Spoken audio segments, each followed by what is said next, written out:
Hello everyone, on an all new edition of the Pro Wrestling Show, Man on Man, WWE makes the final push as China has been in the WWE Hall of Fame. The ninth one in the world will be in the WWE Hall of Fame. With the Generation X, we'll have more than that. Plus, the Elimination Chamber, as new champions were crowned, new women's tag champion, new Intercontinental champion, and many more. And the Raw SmackDown report, and a whole bunch of hot topics as all new Pro Wrestling Show starts right now.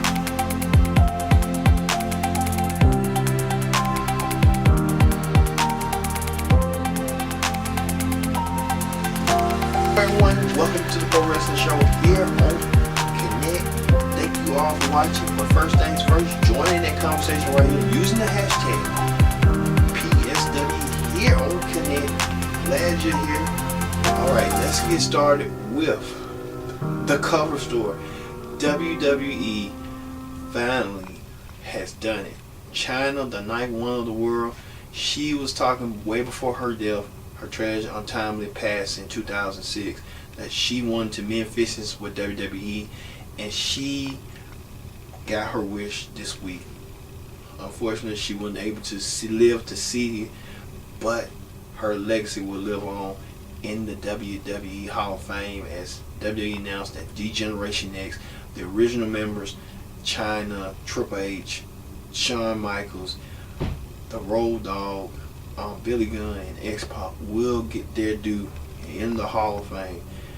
It's a similar moment, but it's a wonderful moment. China is in. So a whole bunch of social media campaigns for many years, even before China was alive. She wanted to mend fences. Now the fences have been moved, and now WWE acknowledges China into the Hall of Fame. And we here at the Pro Wrestling Show is glad China's in it, and we want to send our best thank yous to the WWE. Alright, from that we move on to the Elimination Chamber. The Elimination Chamber was a star-studded chamber match. I mean, we had The Miz and Shane McMahon lost their tag team championship and lost their eye on the prize. But we'll get to that momentarily on the SmackDown report on what had happened. But the new women's tag team champions, Sasha Banks and Bayley, endured it all. They were the first women to start the match, and it was one of the last two women, along with Sonya Deville and Mandy Rose, to end it, and went through Nia Jackson, Tamina, went through the Riot Squad, went through Carmella and Naomi, went through the Iconics to become the first ever WWE Women's Tag Team Champions. Incredible. It was the match was the start of the Elimination Chamber. It was spick and span. It was like a fine-tooth comb. It delivered. And bigs up to all those women to put their effort and their determination in that match. Also, the new Intercontinental Champion, Finn Balor, defeated Leo Rush to become the new champion. And Lashley was not pinned in the match. It was a 2-on-1 handicap match. Finn Balor wins his first gold, the Intercontinental Championship. Wins the gold after becoming Universal Champion, which was like a couple years ago. And Finn Balor on the road to become the Intercontinental Champion. We'll see how that goes. Alright. This past Monday, Braun Strowman looked to get revenge after he got just decimated by Drew McIntyre, Bobby Lashley, and Baron Corbin in the match. He was scheduled to meet Baron Corbin, and Baron Corbin, won the match due to their interference. But Strowman got his revenge, picked up the win the next night on Raw. Speaking of that, Becky Lynch showed up at TLC, and after the women's title match, stormed up and attacked both Charlotte and Ronda after Ronda successfully defended her women's title against Ruby Riott. So now the emphasis now on Charlotte versus Ronda for WrestleMania, but expect Becky to be added in that match some way, somehow. Speaking of that, Kofi Kingston earned the fans' respect after that phenomenal performance on last week's SmackDown in the Gauntlet match. To now, Kofi Kingston showed the world that he too can be a top guy in WWE. And he proved so, almost close to becoming WWE champion. And Daniel Bryan retained his belt from Kofi Kingston. Alright, speaking of that, on the Raw Ring Report this week, Triple H does a surprise NXT call-up. I think there was a sample piece for the sample week. He did call-ups such as DIY, the current NXT champion, Tommaso Ciampa, the North American champion, Johnny Gargano, and Aleister Black and Ricochet that debuted on Raw and SmackDown. Impressive from all four gentlemen. What they did was impressive.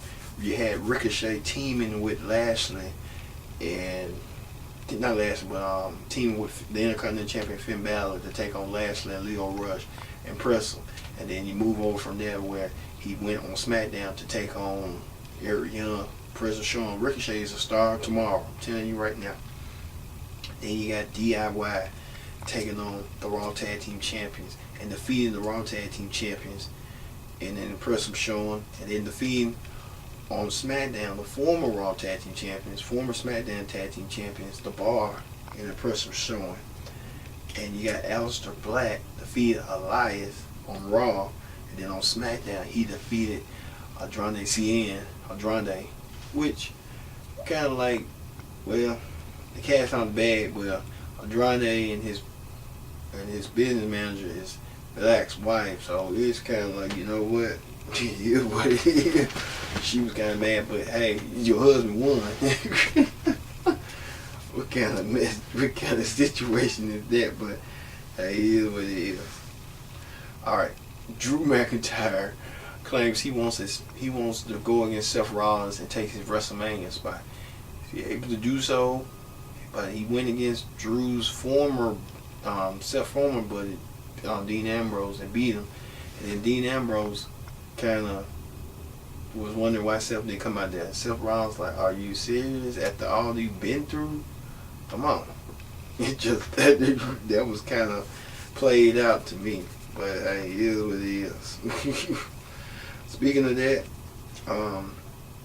Nia and Tamina looks forward to become the next challengers for the Women's Tag Team Championship for Bayley and Sasha. But Sasha and Bayley are phenomenal as a tag team. I'm telling you right now, they're phenomenal.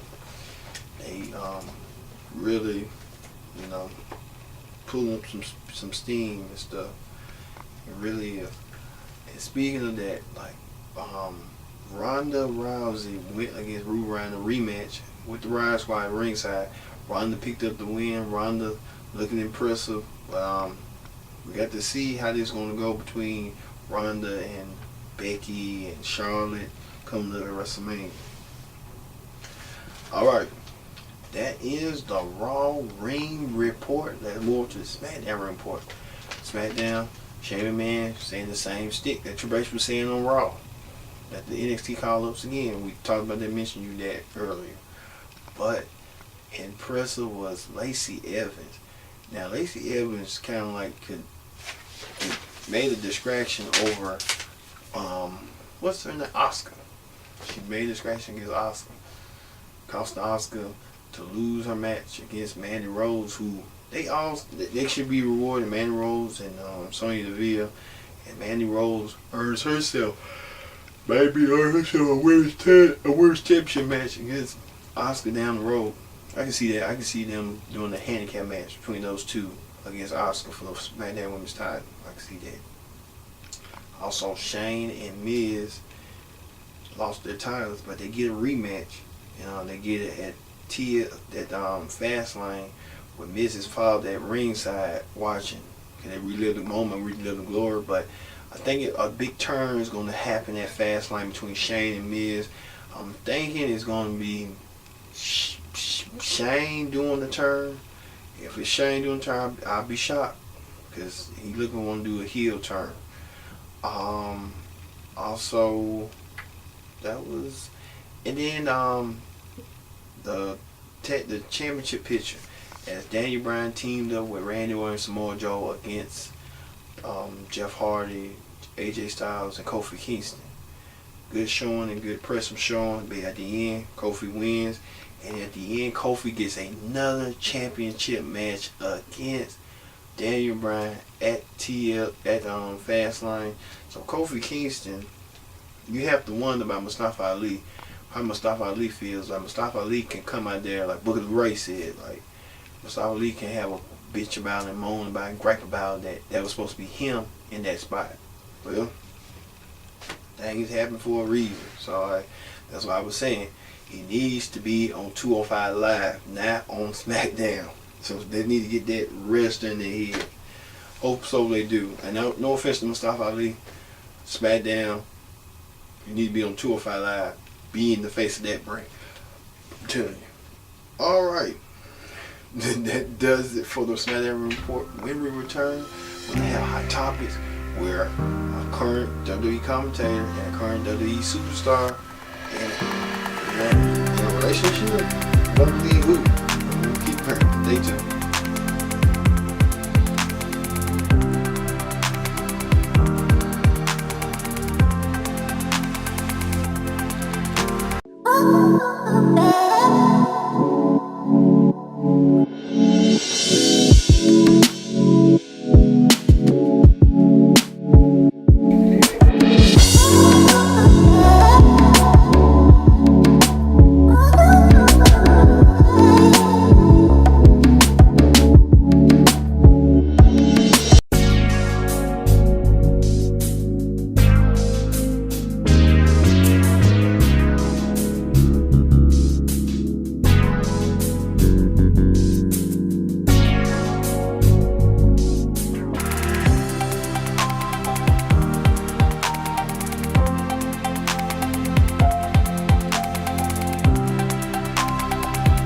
Pro Wrestling Show. I'm your host, always Kenny. Join in that conversation right here using the hashtag PSW here on Connect. Man, thank you all for watching. Alright, let's get to it. Let's get to the meat balls here on Hot Topics. Alright, we told you, we gave you a teaser that a current commentator is dating a allegedly a WWE superstar. But the cat's out of the bag that commentator Corey Graves and Carmella are having an affair. Well, this all started when Corey Graves' wife said that Corey Graves and her are no longer together and they're on the process of getting a divorce. And she blames Carmella because her daughter looks up to Carmella. Man, if that's true, that's kind of a little bit sticky. That's a sticky situation. But hey, in wrestling, when you on the road, things happen. I'm telling you, things happen and stuff. I'm telling you right now. But it's interesting with Carmella. You would think Corey Graves would want to Amanda Rose, but hey, Carmella, she the best too. She look at her. She left Big Cass. Big Cass don't want to be seen. And I think Enzo Amore had something to say about that. Bad. Speaking of that, Jimmy and Naomi are. There's a report alleging that they're trying to get themselves fired from WWE, but at the same time, they go to AEW. But this is a root. There's nor here, let's say. It's like a grain of salt. So this happened when Jimmy, we talked about it last week, Jimmy got arrested in Detroit for trying to stand up, trying to get in altercation with a police officer and stuff. Saying Naomi went to the wrong way and stuff like that.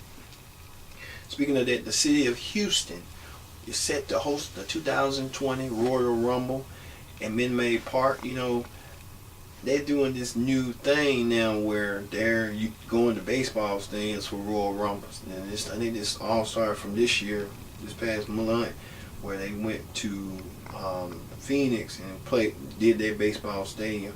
Is this the new thing now that you go, if you have your city to host the Royal Rumble, you can be at a baseball stadium? I wonder if it might get considered for the Royal Rumble they have at that park over there. Don't be shocked. Don't be shocked or surprised. They do. I'm telling you. Alright, speaking of that, Chris Jericho claims that he was offered a 7-figure deal for 4 matches on Impact Wrestling. Now, if that's the truth, then you might as well go get CM Punk. But CM Punk's not interested in Impact. There was reports that Kenny Omega was in the deal. It's like Impact kind of, they got good matches, but the consistency of it is not like, no one's doing nothing effective, or no one's doing nothing meaningful, and no one's doing nothing impactful. And I wish they get back on that. Like, every now and then go live, every now, but because when it's not in your budget, you really do nothing. You have to go with the flow. But I wish they get back on that. Alright. Seth Rollins, who's challenging for the Universal Championship. We forgot to say that Seth Rollins, Paul Heyman did a little history spiel on Brock Lesnar about his ascension to WWE to now and stuff. But well, Seth Rollins and his girlfriend has broken up, so Seth Rollins having the intention to now the focus on becoming the Universal Champion even more. The Slater Beast. Alright, and KO wife Kevin Owens, who's slated to return sometime next month, his wife responded to infidelity reports on her husband. I didn't know women were attracted to Kevin Owens like that. I guess people like chubby chasers. It is what it is. I'm telling you. But I didn't know that. Speaking of that, Lana, she feel like her and Rusev are being unappreciated, underutilized, and she did a YouTube channel and she felt unsalted. Yep, Lana felt unsalted, or really unsalted. Well, hey, when you ain't been used as much, you feel some type of way too. But hey, that's the name of the game. Speaking of that, All Elite Wrestling, they said that if the Young Bucks, the Elite came in, Cody, and they would have received a big push, but it wouldn't be as big as what WWE would have used them for. So they did the right thing. They found Tony Khan, who's a billionaire, was his longest father, started their own wrestling promotion, but they still haven't announced where the TV deal is. I think they're still in the works on that. So we'll see. When Tony Khan did an interview with Chris Jericho on his podcast, he kind of looks like he knows what he's doing, but at the same time, he's more like a wrestling fan, and we get that. But we had to see for ourselves and see how this far goes. But this foregone conclusion, I'll say that. Alright, everyone, thank you all for watching the Pro Wrestling Show this week. I've been your host, Kendrick Dixon, and I'll see you next time here on PSW.